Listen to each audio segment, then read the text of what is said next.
So, hey guys, it's Joseph. So, today I've had a lot of my friends who are interested in cryptocurrency, interested in Bitcoin, and interested in all sorts of stuff. I guess just this whole space. Ask me about what this whole SegWit 2x, Bitcoin 2x, Lightning, Bitcoin Cash, all this stuff is. So, hopefully, I can explain that to you guys today in a simple way because I had to learn it simply. When I first started, I had no idea what's going on, and now I have like 2% idea what's going on. So, SegWit, like, what is it and why is it a problem? So I guess the core of this problem, like why it's even an issue, is it's called the scaling problem with Bitcoin. And scaling just means its size and letting more people use it. So right now the problem is Bitcoin can do up to 7, but realistically between 4 and 5 transactions a second. So by transaction it means I send you money, that's one. So it can do anywhere between 4 and max, but you don't want to push it to its max, to 7 of those every second. So it may seem like a lot, like wow, that's a ton, but actually it's not that much. Companies like Visa and MasterCard and other big companies like that are doing around between on average 4,000 to 5,000 a second, and during peak times up to 20,000 a second. So we have a long way to go in the Bitcoin community. So if I can pull this up right now, like everyone is talking about this. It's like a huge thing. So on Twitter, on like Bitcoin Talk, everywhere, people are just talking about it, and basically it's just everything.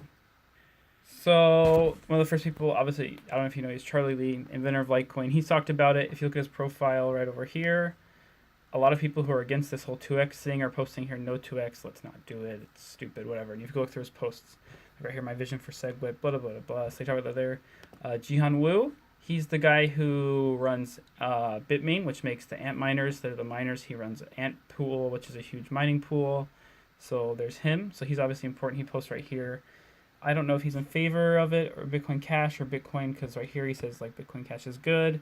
And if you look at some of his other posts, like earlier today, he said Bitcoin is Bitcoin, Bitcoin Cash is Bitcoin Cash. So I don't know what exactly his ideas are. Warren Tagami, I think is his last name. Yeah. So I went to like a talk, little I guess meeting that he gave last night. He talked about Bitcoin and SegWit, and he obviously promotes SegWit, as you can see, no 2x. Via BTC is another big mining pool in China. They put out a thing. They're talking about how they're going to support Bitcoin Cash here. This Korea's based Bitcoin meetup basically says we're not going to support 2x. They were one of the first, so that's kind of big. When was this? October 12th, so a little less than a month ago. And then Coinbase, like a lot of the, what's it called? What do you call them? The exchanges. They're talking about it too. So yeah, so it's a really big deal, and it's basically divided the whole cryptocurrency community into like a bunch of camps and parties, and you have to be on one side or they're all fighting, and it's really funny actually if you go look on Twitter. Like the memes are pretty good. So this is important because it's taken the cryptocurrency space and it's just split into two, and effectively taken Bitcoin, which is half 60% right now, I think, of crypto market cap, and divided it and made it really actually kind of conflicting and not healthy from my perspective. So basically, I'm just going to give a quick overview of Bitcoin Cash and how it works and why there's a camp supporting this, and then what SegWit is, and why I guess people are supporting SegWit, because those I guess are the biggest two divisions. So I guess real quick though, SegWit 2x is basically an idea of Bitcoin Cash and Bitcoin, I guess, SegWit added together. So, but it's actually looking like it's going to fail. So I'm not going to go into what 2x is. Honestly, it's just both ideas combined, but we'll see if that happens. And so yeah. So what is Bitcoin Cash? So Bitcoin Cash is, I think it forked back sometime in August, around then, like August 1st, end of July or something, off the Bitcoin network. So everyone who was holding Bitcoin at that time got Bitcoin Cash and is holding it unless they've sold it, and now it's a normally exchanged Bitcoin. I guess, sorry, an altcoin? I don't know what to call it. Is it a Bitcoin, an altcoin? You decide, I guess. So what did Bitcoin Cash do? What changes did it make to the original Bitcoin, I guess, technology? So what it did is it added 8 megabytes to the block size. So instead of having 1 megabyte in the block size, where, like I said, you can have 4 to up to 7 transactions, they times it by 8. They made it 8 times bigger. So now you can do, what would that be, between 32 and 50 something transactions a second. But like I said, that's still a long ways from 2000. But this is, I guess, kind of their fix, and they're hoping to scale it up even further. And so the original idea, I guess the people who are supporting Bitcoin Cash and the non-SegWit camp, maybe that's what I'll call them, the non-SegWit people, they have this idea where they want to keep the idea of Satoshi. They want to keep it person-to-person, P2P, We don't want to get anyone involved and just keep it all on the blockchain. Taking things off the blockchain is bad. You don't want to do any of that stuff. So I guess that's their ideology, if you want to say that. They're not a religion, but they're pretty intense about how they talk about this stuff. So I guess the pros, from what I've researched on the on Bitcoin Cash, and I guess the whole making the blockchain, what we call the block bigger, making it the block bigger argument. So it's a lot faster right now. So the transactions are really quick. There's a lot lower fees. Bitcoin right now I think is around $4 or $10. Bitcoin, the original, just BTC. But then Cash is maybe cents, like 10 at max. I think it's really cheap. So if I want to send you money right now, I would use Bitcoin Cash just because it's cheaper and it's faster, because it's got the bigger block size, where Bitcoin's still around just a little bit over 1 MB. And it's directly P2P. So that's like the biggest argument of the people who are supporting Cash is they're saying you have to keep it person to person. You can't get anyone else involved. And I'll show you in just a second how Litecoin gets Lightning gets people involved. And according to the Cash people, makes it not person to person. But the cons of this, so if you think about it, so right now we're 8 MB, and that gets us up to around, let's just say around 40 on a good day, 30 to 40 transactions a second. But we need to get up to, at minimum, let's say 6,000. So let's pull up a calculator real quick. Let's see, calculator. So if we can get 4 transactions a second on 1 MB, and we're currently at 8, so let's just times that by 8. So you get 32 a second. And so those are the two problems: is you need internet speed and you need a lot more space. And obviously that's expensive, and that would create centralization according to the Lightning people.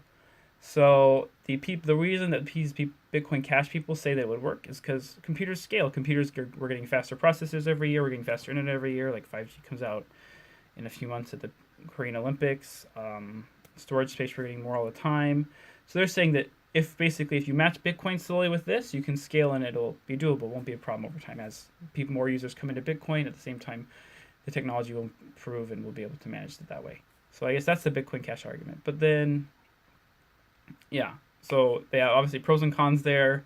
They have good points and bad points. So yeah, I like Cash. If I was going to send you money, I use right now. So then here's what segwit, and then basically the purpose of segwit is actually to lead to Lightning Network, which is this new Bitcoin technology developed out of, I guess, Bitcoin and the blockchain. So what it is it's a lot more technical. So I, as not an engineer, I'm not going to be able to explain it well, so I'll just explain it simply. So what it does, it creates an off-chain network that allows for the majority of transactions to happen off-chain, and then every so often, basically, these where the Lightning Network is at, where the money is at, will be posted to the blockchain, and then it'll work. So, for example, what would happen is if I'm A and someone else is B, we're connected. So we'll basically tell the blockchain, say we have a network, like a little, I guess, a pathway running between us. Let's say B and C says to each other, to the blockchain. B and C says to the blockchain they have a, what's it called, a little path running between them where they can send money on the off network. So then what happens is I can send money to A, obviously, and B can send money to C, but then actually also if I want to send money to C, I can use B as an intermediary and say, hey, pass money to B and then pass money to C. And so obviously you can say, oh, there's trust issues and stuff, but the people who are making Lightning Network have claimed to solve this through some game theory stuff and some technology stuff that I'm not going to go into because it's really complicated and I'm still learning about it myself. So the pros of Lightning Network are obviously you don't need to increase the block size. So segwit 2x is actually taking the Lightning and they're going to add 1 MB to the block. So that's what 2x is, I guess, to just put a little note on there. But you don't need to increase it a ton, and it honestly looks like, at least from my perspective, 2x isn't going to happen, or if it does, it won't be very successful. So 2x, or sorry, so the Lightning Network will scale without a block size increase, which solves the problems that Bitcoin Cash has to deal with of internet speed and of, I guess, hard disk, like save storage space. So and it allows, theoretically, again, this is all like theory. It allows for transactions to happen instantly instead of the 10-minute time as Bitcoin Cash and traditional Bitcoin does. Supposedly it has lower fees. That's what they're saying, is because basically miners won't be able to charge for every fee or for every transaction. It'll only be for like a huge clump, and so the fees will be a lot lower apparently. This is theoretical because Lightning Network hasn't been put into place yet. And And the other thing, and you can say this is positive or negative depending on who you ask, is the nodes. So in my example, A, B, C. B would be a node because it's the intermediary. So B nodes instead would make a little bit off fees. So if you become a node, it's great. You'd obviously love that because you don't really have to do much. You just pass money on. So the cons though, and this is what Bitcoin Cash people are really up, I guess, in a riot about, is that they're saying it hurts the whole point of Satoshi's network. So Bitcoin Cash people are really committed to Satoshi and really, I guess, look up to him. But then these Lightning people are kind of like, what was his name? Warren, that guy I showed you on Twitter just barely. What he said last night is Satoshi's not a god and he made mistakes, so we want to improve his technology. So it's kind of Lightning Network people's ideas, is that they want to take that and make it better. So, but it's not P2P totally, because you have to go through the intermediary and they technically can stop your transaction, but then you will get your money back. And again, it's really complicated, but it's not as, from my perspective, it's not as person to person as cash. And so obviously the other problem is it's, like I said just a second ago, it's still in development. It actually hasn't happened. And currently, segwit, because Lightning Network's still not a thing, the Bitcoin 1x, I guess the traditional Bitcoin BTC, still has really slow transactions and really high fees. So it's still at $4, and it still takes, for me, I've sent Bitcoin a few days ago from one of my wallets to another one. It was like almost an hour and a half. Like it's stupid how long it takes. So they said they're going to solve this, so we'll see if it actually happens. I don't know. But I guess those are the pros and cons of each of the coins, and I guess each of the camps in general. And I guess another one of the cons of the Bitcoin, of the segwit and the Lightning Network, is that if these nodes become centralized, so basically there's only a few nodes and you have to go through them, they're effectively become a monopoly and can charge you fees, and again defeat this whole purpose of Bitcoin. So that's, I guess, the pros and cons of each of the cash camp, who basically is the block size, basically saying we should increase the block size.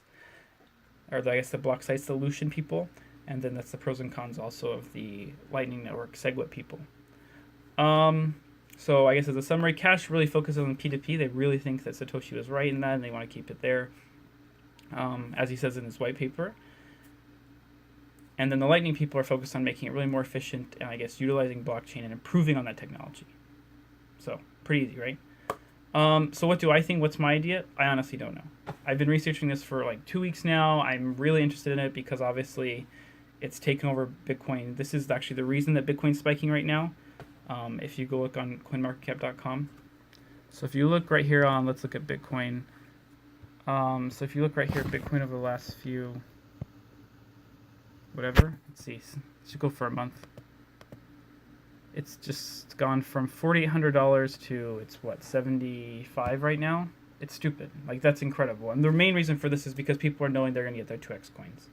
So because people think, oh, I'm going to get more money, it's free cash, kind of like a dividend in stock. We'll see if that actually happens. Typically, what actually people expect is, let's say Bitcoin gets 80% of the miners and Bitcoin 2x gets 20, then the price will split like that. We'll see. But yeah, it's drove Bitcoin prices up and actually altcoin prices down a lot. So it's really, really this whole fight, and especially right now, maybe not a fight, but whatever it is, has really affected the community. And all these altcoins are down. So that's why it's important, is because it's really affected the community. So honestly, I don't know what's going to happen. There's lots of scenarios. Some people, the Bitcoin Cash people, think it's called the flippening, that Bitcoin Cash will become Bitcoin.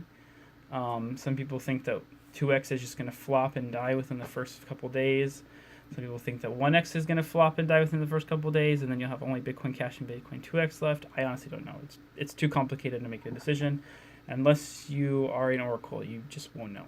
And the more I learn about this, the more complicated it is, and honestly, I feel less, I guess, sure about any knowledge that I have. So unless you're a computer programmer and you know more than me, then I don't know. But if you guys are computer programmers, or if you do know a lot about this, go ahead and post in the comments and tell me anything I missed, or tell me anything that's wrong. And if you don't know, you can ask some questions in the comments, and I'm sure there'll be people there to help you. So yeah. But overall, I think both have strengths and weaknesses right now. And personally, if I was, like I've said over and over again, I'm using Bitcoin Cash to send money and stuff like that. So, but obviously Bitcoin Cash in the future seems like it will struggle a lot unless it can scale properly. So we'll see what happens. So what do you guys think? Do you think that this is going to happen? Do you think Cash will take over? Do you think Bitcoin 1x will take over? What do you think will happen? What I'll do is I'll post in the description a few of the articles that I've read, so you guys can go look at it, because they're pretty simple and they actually explain it pretty well. So probably better than I am. So you can go ahead and read some of those and I guess develop your own thoughts. So, and then the last thing, I guess overall, if you're interested in cryptocurrency, and if you think this video is helpful and you want to keep learning, because I'm going to try and really study this a lot and upload a lot of videos, then go ahead and subscribe and go ahead and hit the like button because that'll be really helpful. So thank you guys for watching, and hopefully we'll see you tomorrow.